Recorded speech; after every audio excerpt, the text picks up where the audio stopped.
name is Colin Philp. I'm the manager at Leleuvia Island Resort. Quite a while ago, when we first got to Leleuvia, we actually started planting in the ocean before we planted on land.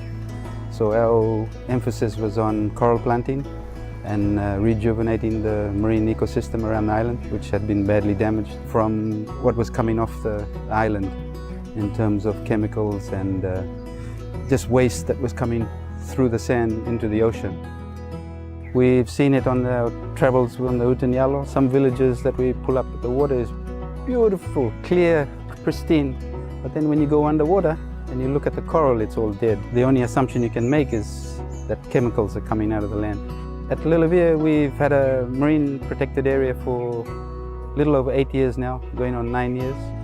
And you know, one of the greatest things we witness is guests coming back over and over again and telling us, wow, you know, just from 6 months ago, a year ago, they noticed the difference. We're here every day, so we don't notice it as much.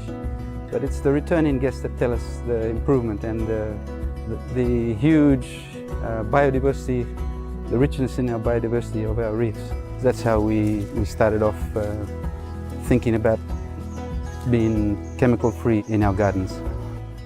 When we started here, there was only one breadfruit tree and a couple of pawpaw trees, but now we've got pineapples, lots of different bananas. In the vegetables, we've got bele, tumbua, cucumbers, eggplant.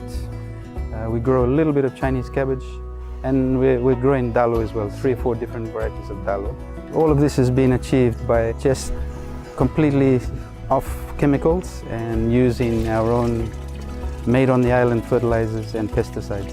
Basically, whatever comes out of the kitchen, we're using in the garden. So most of our vegetable and fruit scraps are going into our compost bins. And then our fertilizers, our teas, that they call them fertilizer teas, we're using banana skin, we're using kura, we're using even ground coffee. After we make coffee, we end up with ground coffee, the grass clippings. So when we cut the grass on the island, we make a tea out of the grass clippings. And whenever we catch any fish, we clean the fish, the scales, the bones, the leftovers, the guts, they all go into a bucket. We fill it up with rainwater, leave it for a couple of weeks, 2 to 3 weeks, and then we strain that and dilute it, and we can use that as a fertilizer.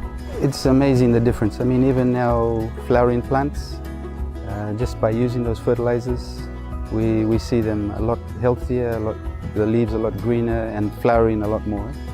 And we're really excited about the next couple of years and what we can achieve just from what we've learned so far. With organics, if you do take the plunge to rid chemicals out of your gardens and out of your life, it will take time, but you're going to reap the benefit, and you'll see it in the health of your family, your children, and you'll be setting an example for your kids as well, for the future of Fiji.